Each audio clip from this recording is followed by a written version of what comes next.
మహాభారతంలో అత్యంత భావోద్వేగపూరితమైన యుద్ధం ఏది? కురుక్షేత్రంలో ఎన్నో మహాయోధులు పోరాడారు. కానీ ప్రపంచం ఇప్పటికీ చర్చించే పోరు ఒకటే.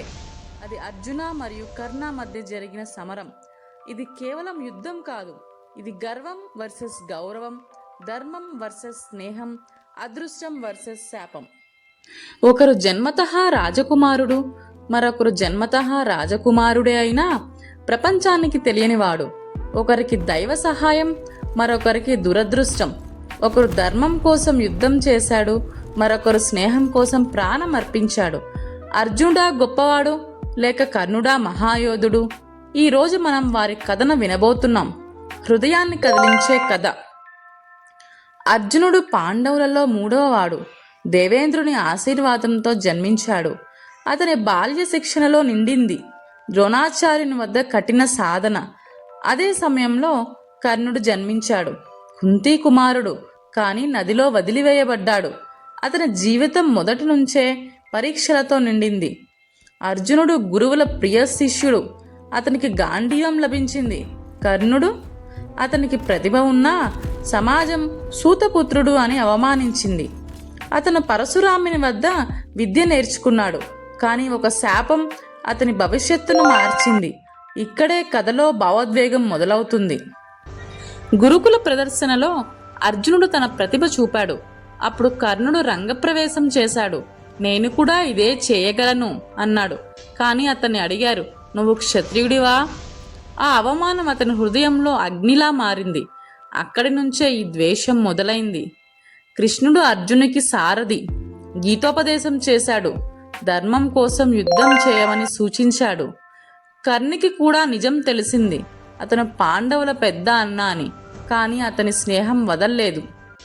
కురుక్షేత్రం 17వ రోజు. అర్జునుడు వర్సెస్ కర్ణుడు. బాణాలు మెరుపుల్లా దూసుకెళ్లాయి. ఒక దశలో కర్ణుడి రథచక్రం భూమిలో ఇరుక్కుంది. అతను ఆగమని కోరాడు, కానీ యుద్ధం ఆగలేదు. అర్జునుడు అంజలికాస్త్రం సంధించాడు. కర్ణుడు పడిపోయాడు. ఒకడు అదృష్టంతో పుట్టాడు, మరొకడు దురదృష్టంతో పుట్టాడు. ఒకడు గురువుల ఆశీర్వాదం పొందాడు, మరొకడు శాపాల భారాన్ని మోశాడు. కానీ యుద్ధభూమిలో నిలిచినప్పుడు ఇద్దరూ సమానులే. అర్జునుడి విజయమా గొప్పది లేక కర్ణుడి త్యాగమా గొప్పది? అర్జునుడు చిన్నప్పటి నుంచే ధ్యేయం ఒక్కటే, ధనుర్విద్యలో అగ్రస్థానంగా ఉండాలి అని. ద్రోణాచార్యుడు ఒకసారి అడిగాడు, పక్షి కన్నులో ఏమి కనిపిస్తుంది అని. అందరూ చెట్టు కొమ్మలు అన్నారు.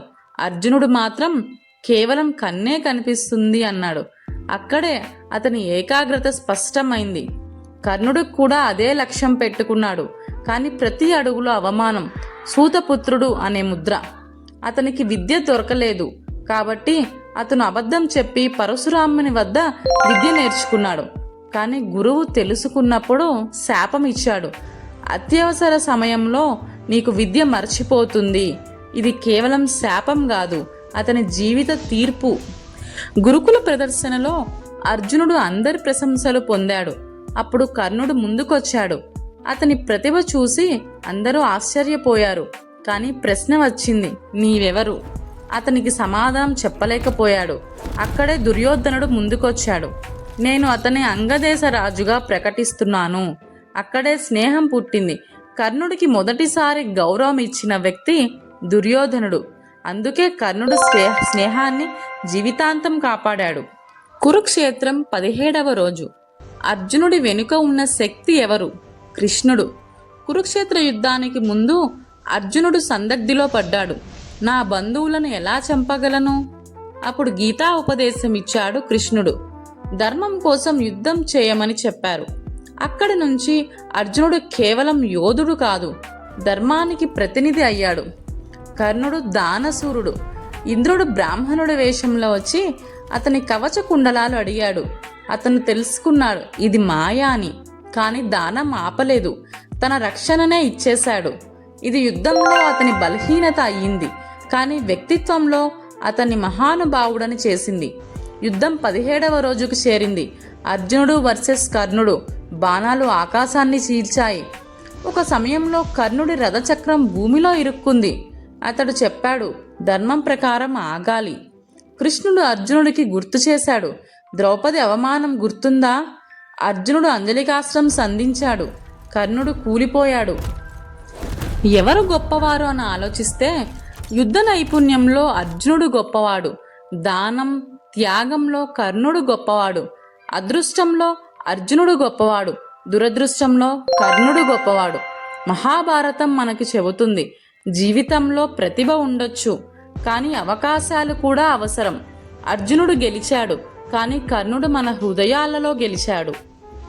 విజయం చరిత్రలో నిలుస్తుంది, త్యాగం హృదయాల్లో నిలుస్తుంది. మీ అభిప్రాయం ఏమిటి? అర్జునుడా, కర్ణుడా?